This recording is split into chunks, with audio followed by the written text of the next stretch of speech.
It didn't take long for Adolf Hitler's infamous memoir, Mein Kampf, to sell out its first printing in Germany since World War II. Blocked from publication for all those decades, the book is now on sale in a heavily annotated 2-volume edition. The publisher ordered a print run of 4,000, but says it has received orders for 15,000. Jonathan Vigliotti has more on that from our London bureau. The Nuremberg rallies of the 1930s were for many the first glimpse of Hitler's Nazi Germany. His anti-Semitic tirades divided the country.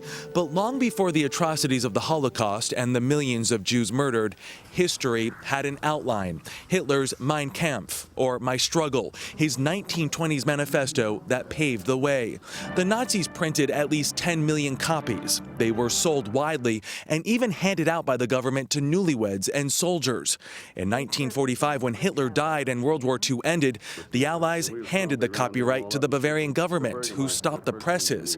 But 75 years later, that copyright has expired, and Mein Kampf is back in German bookstores for the first time. It's a chapter in history some who lived through it hoped would stay closed.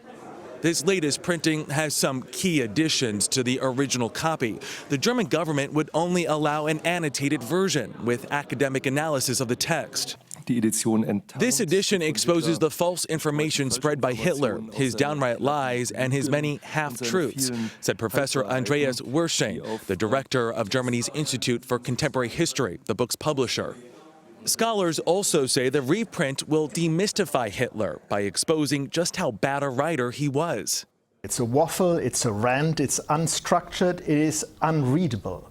And I think making that open and showing that to potentially interested students is a good thing.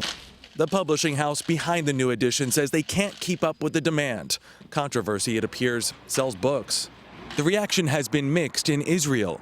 It's complicated. On the one hand, I'm not thrilled about the fact that Mein Kampf can now be in even wider dissemination around the world, given the hateful content that it contains.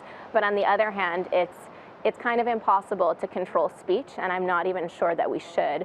Hitler's original Mein Kampf is already sold widely in countries outside of Germany and online. Scholars say far from being a fascist Bible, the new version offers crucial context that exposes a horrific past so history can't repeat itself. For CBS This Morning Saturday, Jonathan Vigliotti, London.